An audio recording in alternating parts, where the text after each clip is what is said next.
سورہ بقرہ کی آیت نمبر 228 کی آخری حصے کی تفسیر بیان ہو رہی ہے، جس میں اللہ رب العالمین نے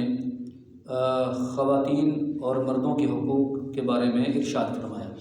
اچھا، کل کے درس میں آپ نے یہ بات سن لی تھی کہ بیوی کے اسلام کے اندر کون سے حقوق خامند کے ذمے ہیں اور خامند کو وہ حقوق ادا کرنے چاہیے۔ تو جو بندہ دنیا میں رہ کے کسی کے بھی حقوق میں کوتاہی کرے گا وہ قیامت والے دن جواب دہ ہوگا۔ ٹھیک ہے جی، یہ واضح حدیث میں موجود ہے کہ الا کلکم راع وکلکم مسئول عن رعیتہ، جو بھی تمہارے ماتحت لوگ ہیں ان کے بارے میں تم سے قیامت والے دن پوچھا جائے گا کہ تم نے ان کے حقوق ادا کیے تھے یا نہیں کیے تھے۔ اور دوسری بات یہ ذہن میں رہنی چاہیے، خواہ وہ مرد ہو یا عورتیں ہوں، دنیا میں انسان اگر کسی کے حقوق ادا نہ کرے، کسی کی اذیت اور تکلیف کا باعث بنے، تو وہ اللہ کا پیارا کبھی نہیں بن سکتا۔ مشہور حدیث آپ نے سنی ہے کہ المسلم من سلم المسلمون من لسانہ و یدہ، کہ صحیح معنوں میں مسلمان وہی ہے جس کے زبان اور ہاتھ سے دوسرے مسلمان محفوظ رہے۔ مولانا اشرف علی صاحب تھانوی رحمۃ اللہ علیہ ایک مرتبہ حدیث کا درس دینے کے لیے کلاس میں آئے، اگر بیٹھے تو وہ فرماتے ہیں کہ بالکل ذہن خالی ہو گیا، کوئی بات ہی ذہن میں نہیں آ رہی کہ کیا بات کرنی ہے۔ تو فرماتے ہیں اچانک ذہن میں یہ بات آئی کہ ہم نے گھر میں مرغیاں رکھی ہوئی ہیں اور ابھی تک وہ پنجرے میں باندھ ہیں، ان کو باہر نکالا نہیں ہے۔ فوراً کے جا کر ان کو نکالا، دانہ پانی ڈالا، تو پھر سارا علم واپس آیا۔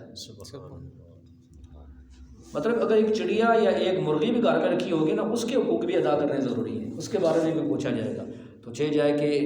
اپنے بیوی بچے ہوں یا جو خواتین ہیں ان کے جو خامند ہیں ان کے حقوق، یہ بہت یعنی ذمہ داری کے ساتھ اور بڑی فکر مندی کے ساتھ ان چیزوں کا جو ہے نا وہ خیال کرنا چاہیے۔ بہرحال آج کے درس میں جیسے کل مختصر آپ کے سامنے کچھ حقوق بیان کیے تھے بیوی کے مرد کے ذمے، تو آج کے درس میں آپ کے ذات کے سامنے اختصار کے ساتھ وہ حقوق بیان کیے جائیں گے جو مرد کے حقوق عورت کے ذمے ہیں، خامد کے حقوق بیوی کے ذمے ہیں، اور مسلمان خواتین کو یہ باتیں بھی سمجھانے والی ہیں اور ان کے لیے سمجھنے والی یہ باتیں ہیں۔ اچھا دیکھیں جی، اب یہاں قرآن پاک میں جو اللہ نے مردوں کے لیے اور جو خامدوں کے لیے لفظ فرمایا وہ کیا فرمایا؟ وَلِلرِّجَالِ عَلَيْهِنَّ دَرَجَةٌ۔ توجہ سے بات سنیں گے نا میرے، مطلب یہ کہ حقوق تو عورتوں کے بھی ہیں مردوں کے بھی ہیں، لیکن اللہ فرماتے ہیں مردوں کو ان عورتوں پر فضیلت ہے۔ وَلِلرِّجَالِ عَلَيْهِنَّ دَرَجَةٌ، مردوں کو عورتوں پر کیا ہے؟ فضیلت ہے، ان کا درجہ بڑا ہے، ان کا مقام بڑا ہے۔ اور قرآن پاک میں دوسری جگہ اللہ رب العالمین فرماتے ہیں الرجال قوامون علی النساء، مرد عورتوں پر حاکم ہیں، ان کے سردار ہیں۔ اسی وجہ سے قرآن پاک میں زلیخا سلام اللہ علیہا، تو ان کے جہاں خامد کا ذکر آتا ہے تو وہاں الفاظ آتے ہیں وَأَلْفَيَا سَيِّدَهَا لَدَى الْبَابِ، وَأَلْفَيَا سَيِّدَهَا لَدَى الْبَابِ، کہ ان دونوں نے زلیخا کا جو سردار ہے اس کو دروازے پر موجود پایا۔ تو مطلب خامد کیا ہے؟ بیوی کا سردار ہے، کیا ہے بھائی؟ اس پر حاکم ہے، وہ اس کے اوپر نگران ہے، اللہ پاک نے اس کو درجہ بڑھا دیا ہے۔ تو اب کوئی مسلمان خاتون تو اس چیز کا انکار کر ہی نہیں سکتی، ظاہر ہے جو مسلمان ہوگی تو مسلمان کا مطلب یہ ہوتا ہے نا کہ اللہ کی بات بھی مانے اور اللہ کے رسول صلی اللہ علیہ وسلم کی بات بھی مانے۔ تو اس سے معلوم ہو گیا کہ مردوں کو اور خامدوں کو اللہ نے بڑا درجہ عطا فرمایا ہے۔ اسی وجہ سے مشہور حدیث آپ نے کئی بار سنی ہے کہ ایک صحابی کہتے ہیں یا رسول اللہ صلی اللہ علیہ وسلم، ہم فلاں علاقے میں گئے، وہاں ہم نے دیکھا کہ لوگ اپنے بادشاہ کو سجدہ کرتے ہیں، تو ہم بھی آپ کو سجدہ نہ کریں؟ تو حضور صلی اللہ علیہ وسلم ارشاد فرماتے ہیں کہ نہیں، اللہ کے سوا میں اگر کسی کے سامنے کسی کو سجدہ کرنے کا حکم دیتا تو پھر میں بیوی کو حکم دیتا کہ وہ خامد کے سامنے سجدہ کرے۔ کتنا بڑا درجہ ہے خامد کا۔ تو اس لیے میرے بھائیوں، جو ہمارے مسلمان خواتین ہیں ان کو یہ بات ذہن میں رکھنی چاہیے کہ ان کے لیے سب سے ضروری اور بنیادی بات یہ ہے کہ وہ خامد کو اپنا سردار سمجھیں، اپنا حاکم سمجھیں اور اپنا سید سمجھیں، سردار سمجھیں، اور ہر معاملے میں ان کی اطاعت اور فرما برداری کریں۔ یہ خامد کا سب سے بڑا اور سب سے پہلا حق ہے۔ ایک صحابیہ آتی ہیں نبی کریم صلی اللہ علیہ وسلم کی خدمت میں اور عرض کرتے ہیں یا رسول اللہ صلی اللہ علیہ وسلم، میری عمر نکاح کی ہو گئی ہے، میں نکاح کے قابل ہوں، تو لیکن میرا نکاح کرنے کو جی نہیں کرتا، مجھے یہ بتائیں کہ جو خامد ہے اس کے کیا حق ہے میرے اوپر، اگر میں شادی کر رہا ہوں تو میرے خامد کا میرے اوپر کیا حق ہوگا؟ تو حضور صلی اللہ علیہ وسلم نے ارشاد فرمایا، جس کا مفہوم ہے امام غزالی رحمۃ اللہ علیہ نے جس کو نقل کیا کہ اگر تیرا خامد سر سے لے کر پاؤں تک پیپ میں لتھڑا ہوا ہو اور تو اپنی زبان کے ساتھ اس کی پیپ کو چاٹ لے تو تب بھی اس کا حق ادا نہیں کر سکتے۔ سمجھائی؟ تو وہ کہنے لگے یا رسول اللہ صلی اللہ علیہ وسلم کیا پھر میں نکاح کر لوں؟ نبی علیہ السلام نے فرمایا ہاں نکاح کر لو، یہ اچھی چیز ہے، نکاح کر لو یہ اچھی چیز ہے۔ اب بتائیں کتنا بڑا حق ہے۔ اسی وجہ سے حضور صلی اللہ علیہ وسلم نے ارشاد فرمایا، مردوں کو خطاب کر کے فرمایا کہ تمہاری بیویوں پر یہ حق ہے کہ وہ تمہارے گھر میں ایسے آدمی کو داخل نہ ہونے دیں جس کو تم پسند نہیں کرتے، جس کو تم پسند نہیں کرتے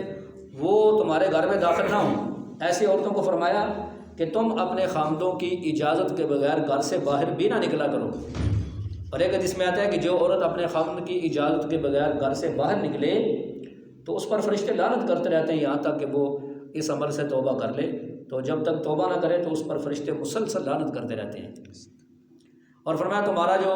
خامد کا جو مال ہے اس کی اجازت کے بغیر کسی کو نہ دو، گھر کی کوئی چیز بھی نہ دو، ہم نے خامد کی اجازت کے بغیر کسی کو نہ دو۔ اگر تم دو گی تو اس کو تو ثواب مل جائے گا لیکن گناہ و بال تمہارے اوپر ہوگا۔ ہاں یہ الگ مسئلہ ہے کہ گھر میں اگر کوئی ایسی چیز پڑی ہوئی ہے جو استعمال میں نہیں آتی، جس کو ہم کہتے ہیں کہ ایک فالتو چیز پڑی ہوئی ہے جو استعمال کے قابل نہیں ہے، تو اگر وہ کسی کو دے دے تو اس میں کوئی حرج نہیں ہے۔ اور اگر ایک حدیث ایسی ہے بھائیو، یہ حدیث تو ہماری بیٹیوں کو، ماؤں بہنوں کو، بیویوں کو، سب کو یہ حدیث میں سمجھتا ہوں کہ یاد ہونی چاہیے۔ اور یہ حدیث کیا ہے کہ رسول اللہ صلی اللہ علیہ وسلم نے ارشاد فرمایا کہ جو عورت 5 وقت کی نمازیں پڑھے، 5 وقت کی جو نماز پڑھے، رمضان کے روزے رکھے، اپنی شرمگاہ کی حفاظت کرے، اور فرمایا کہ اپنے خامد کی فرما برداری کرے، تو فرمایا فوت ہونے کے بعد اسے اختیار ہے کہ جنت کے دروازوں میں سے جس دروازے سے چاہے جنت میں چلی جائے۔ سبحان اللہ۔ اب دیکھو نا، یہاں غور کرنے کی بات ہے، کیونکہ آج اس دور میں فلموں، ڈراموں نے اور باقی میڈیا نے اتنی گندگی پھیلا دی ہے کہ جس کی کوئی حد ہی نہیں ہے۔ اب اس میں اللہ تعالیٰ معاف فرمائے کو عورتیں، ان کا یہ ذہن بن جاتا ہے کہ ہم خامد کو اپنا غلام بنا کے رکھیں، اسے دبا کے رکھیں اور ہر معاملے میں وہ ہماری بات مانیں۔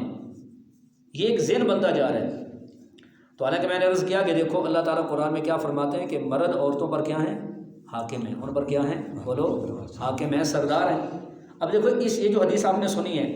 اس میں اللہ تعالیٰ کی عبادات کے ساتھ ساتھ 2 چیزوں کا ذکر ہے، نماز پڑھے، روزے رکھے اور اپنی شرمگاہ کی حفاظت کرے، اور ساتھ فرمایا کہ اپنے خامد کی فرما بردار ہو تو اسے اختیار ہوگا کہ جنت کے 8 دروازوں میں سے جس دروازے سے چاہے جنت میں چلی جائے۔ اور ایک حدیث میں فرمایا رسول اللہ صلی اللہ علیہ وسلم نے کہ جو عورت اس حال میں فوت ہو کہ اس کا خامد اس سے راضی اور خوش ہو، اس کا خامد اس سے راضی اور خوش ہو، تو اس حال میں فوت ہو گئی تو نبی کریم صلی اللہ علیہ وسلم نے ارشاد فرمایا کہ ایسی عورت وہ جنت میں داخل ہوگی، وہ جنت میں جائے گی۔ سبحان اللہ۔ جب اس حال میں فوت ہوئی کہ اس کا خامد اس سے راضی تھا، اور اگر خامد کی نافرمانی کی، خامد کی فرما برداری نہیں کی بلکہ نافرمانی کی، اسے تنگ کیا، اسے پریشان کیا، یا اپنے خامد جو ہے اس کو غلام بنانے کی کوشش کی، تو اب یہ بھی مشہور حدیث آپ نے سنی ہوئی ہے۔ رسول اللہ صلی اللہ علیہ وسلم نے ارشاد فرمایا کہ میں نے جنت میں جھانک کے دیکھا، معراج کی رات جنت میں عورتوں کی تعداد کم تھی، پھر اللہ نے مجھے جہنم دکھائی، وہاں میں نے جھانک کے دیکھا تو عورتوں کی تعداد وہاں بہت زیادہ ہے۔ یہ نبی علیہ الصلوۃ والسلام نے ارشاد فرمایا۔ صحابہ نے پوچھا یا رسول اللہ اس کی کیا وجہ ہے کہ عورتیں جہنم میں زیادہ کیوں ہیں؟ تو حضور صلی اللہ علیہ وسلم نے ارشاد فرمایا 2 وجہوں سے۔ ایک تو وہ لان تان بہت کرتی ہیں، ہر بات پہ لان تان ہے جی، لان تان بہت کرتی ہیں،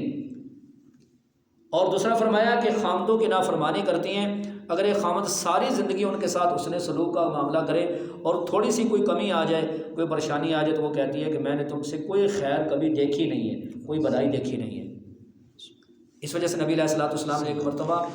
عید والے دن خواتین کو بھی بیان فرمایا، اور حضور صلی اللہ علیہ وسلم نے ارشاد فرمایا تم صدقہ زیادہ کرو، استغفار بھی کرو اور صدقہ بھی زیادہ کرو، میں نے تمہاری تعداد جہنم میں زیادہ دیکھی ہے۔ تو عورتوں میں سے ایک عورت نے کہا یا رسول اللہ اس کی کیا وجہ ہے ہماری تعداد جہنم میں زیادہ ہے؟ تو نبی علیہ السلام نے یہی 2 وجوہات بیان فرمائی۔ تو اس وجہ سے خامد کی اطاعت اور فرما برداری یہ ہر حال میں ضروری ہے، ورنہ اس کے بغیر خاتون اور عورت وہ جنت میں نہیں جا سکے گی، وہ جنت حاصل نہیں کر سکے گی۔ اور پھر اس کے بعد امام الانبیاء صلی اللہ علیہ وسلم نے یہ بھی ارشاد فرمایا، بلکہ اس کا ذکر قرآن پاک کے اندر بھی موجود ہے کہ اگر عورت خامد کی کسی معاملے میں نافرمانی کرتی ہے اور نافرمانی میں یہ بھی چیز ہے کہ خدا نخواستہ وہ کوئی فاحش کام کرتی ہے تو فرمایا کہ پہلے اس کو اچھے انداز میں سمجھائے، اگر وہ باز آ جائے ٹھیک ہے، نہیں تو اس کا بستر جدا کر دے تاکہ اسے اس احساس ہو، ناراضگی کا اظہار کرے تاکہ اسے احساس ہو۔ اور فرمایا اگر اس کے باوجود بھی پھر وہ باز نہ آئے تو پھر فرمایا اس کو مارنا بھی جائز ہے، لیکن مار اتنے نہ ہو، نبی علیہ السلام نے فرمایا کہ وہ جس کی وجہ سے زخم پڑ جائے، زخم کی حد تک وہ مار نہ ہو۔ تو یہ رسول اللہ صلی اللہ علیہ وسلم نے کتنے واضح لفظوں میں جو خامد ہیں، جو مرد ہیں، ان کے حقوق نبی کریم صلی اللہ علیہ وسلم نے بیان فرما دیے۔ لیکن چونکہ عورتوں کے بارے میں فرمایا کہ وہ ناقص عقل ہوتی ہیں اور دین کے اعتبار سے بھی ناقص ہوتی ہیں۔ عقل کی پوچھا ہے کسی عورت نے، یا رسول اللہ ہمارا عقل اور دین کیسے ناقص ہے؟ تو نبی علیہ السلام نے فرمایا کہ 2 عورتوں کی گواہی 1 مرد کے برابر ہے، 2 عورتوں کی گواہی 1 مرد کے برابر ہے۔ اور فرمایا تمہارا دین اس طرح ناقص ہے کہ ہر مہینے میں تمہاری کچھ نمازیں رہ جاتی ہیں اور روزے بھی رہ جاتے ہیں رمضان کے، تو جب کہ مرد ان کے لیے کوئی ایسی بات نہیں ہوتی، تو لہٰذا تمہارا دین بھی ناقص ہے، تمہاری عقل بھی ناقص ہے۔ تو یہ رسول اللہ صلی اللہ علیہ وسلم نے واضح واضح لفظوں میں یہ چیزیں ارشاد فرما دیں۔ لیکن اس کے ساتھ میرے بھائیوں ایک چیز یہ بھی ذہن میں رکھنی چاہیے کہ جب خامد بیوی کا تعلق آپس میں بن جاتا ہے تو ایک ہے حقوق، ایک ہے حقوق کی بات جو آپ نے سنے ہیں، اور ایک حقوق سے علیحدہ ایک چیز ہے جس کو کہتے ہیں محبت۔ یہ ایک واحد ایسا رشتہ ہے کہ جو بغیر محبت کے قائم نہیں رہ سکتا۔ اس وجہ سے ہم نے دیکھا ہے اپنے معاشرے میں کہ اگر کوئی کتنا بھی زیادہ مالدار کیوں نہ ہو، لیکن اگر خامد بیوی میں محبت نہ ہو تو ان کا رشتہ زیادہ دیر تک چلتا نہیں ہے۔ اور پھر اس کے بعد جن میں محبت نہیں ہوتی، لڑائیاں جھگڑے ہوتے ہیں، گالم گلوچ ہوتی ہے، تو اس کا بڑا نقصان ایک یہ ہوتا ہے کہ آگے اس کے اثرات بچوں پر ہوتے ہیں۔ ان کے جو بچے ہوتے ہیں ان کے اندر بھی یہ عادتیں آ جاتی ہیں، پھر وہ بھی آپس میں گالے گلوچ اور وہ چیزیں ان کے اندر بھی پیدا ہو جاتی ہیں۔ تو لہٰذا اگر یہ چیزیں ذہن میں رکھی جائیں کہ خامد کو یہ پتہ ہو کہ یہ میرے رفیق حیات ہے، میرے ذمہ یہ حقوق ہیں، اور خاتون کو پتہ ہو، بیوی کے پتہ ہو کہ اللہ نے اس کو میرا سردار بنایا ہے، اس کو اللہ پاک نے میری سرداری عطا فرمائی ہے، لہٰذا میں نے ہر معاملے میں اس کی اطاعت اور فرما برداری کرنی ہے، تو پھر میرے بھائیوں کبھی بھی وہ معاملات اور وہ خطرات پیدا نہ ہو جو آج ہم اپنے معاشرے میں دیکھتے ہیں۔ اب کبھی یہ ہوتا ہے کہ ایک آدمی اپنے بیوی کی محبت میں اپنے والدین کے ساتھ زیادتی کرتا ہے، بیوی کی محبت میں اپنے والدین کے ساتھ ظلم زیادتی کرتا ہے، اور کچھ لوگ وہ ہوتے ہیں کہ جو اپنے والدین کی محبت میں بیوی کے حقوق ضائع کر دیتے ہیں، اور کچھ لوگ وہ ہوتے ہیں میرے بھائیوں، کچھ خواتین وہ ہوتی ہیں کہ جو صرف اور صرف اس وجہ سے کہ جی ہم بڑے خاندان والی ہیں، ہم مال والی ہیں، یا ہماری فلاں جو نا وہ نسبت ہے، تو اس وجہ سے وہ جو نا خامدوں کی نافرمانی کرتی ہیں۔ تو اس وجہ سے جو بندہ یہ چاہتا ہے اور جو خاتون یہ چاہتی ہے کہ میری یہ دنیا والی زندگی بھی جنت کا نظارہ پیش کرے اور آخرت والی زندگی بھی ہمارے لیے آسان ہو، تو ہر ایک کو یہ فکر ہو کہ میں نے دوسرے کے حقوق ادا کرنے ہیں۔ بلکہ یہ تو موضوع چل رہا نا خامد بیوی کے حوالے سے، ویسے بھی ہم اپنے معاشرے میں اگر دیکھ لیں کہ آج ہمارے معاشرے میں ہر بندہ یہ کہتا ہے کہ فلاں بندہ میرے حقوق ادا کرے، فلاں بندہ میرے حقوق ادا کرے، لیکن اگر ہر بندہ کوشش کرے کہ میں نے دوسرے کو حقوق ادا کرنے میرے بھائیوں، تو پھر جو پریشانیاں اور جو مصیبتیں ہم دیکھتے ہیں یقیناً وہ ختم ہو سکتی ہیں۔ تو بہرحال یہ ایک مختصر سا میں نے نقشہ آپ حضرات کے سامنے پیش کیا ہے کہ بیوی کے ذمے خامن کے یہ حقوق ہیں، اور یہ قرآن پاک نے بیان کیے ہیں اور اللہ کے پیارے رسول صلی اللہ علیہ وسلم نے بیان کیے ہیں۔ اب یہ دیکھ لیں کہ کیا ارشاد فرمایا، وَلَهُنَّ مِثْلُ الَّذِي عَلَيْهِنَّ بِالْمَعْرُوفِ، عورتوں کے بھی اسی طرح کے حقوق لازم ہیں مردوں کے ذمے، جس طرح کہ مردوں کے حقوق عورتوں پر ہیں بالمعروفی، دستور کے مطابق، یعنی شریعت نے جو مقرر کیے ہیں۔ اس وجہ سے امام غزالی رحمۃ اللہ علیہ لکھتے ہیں کہ ایک حق یہ بھی ہے مرد کا کہ عورت جو ہے وہ اپنے خامن سے کسی ایسی چیز کا مطالبہ نہ کرے جو اس کے بس میں نہ ہو، جو اس کی طاقت میں نہ ہو، جتنی اس کی استطاعت ہے اس کے مطابق اس سے مانگے،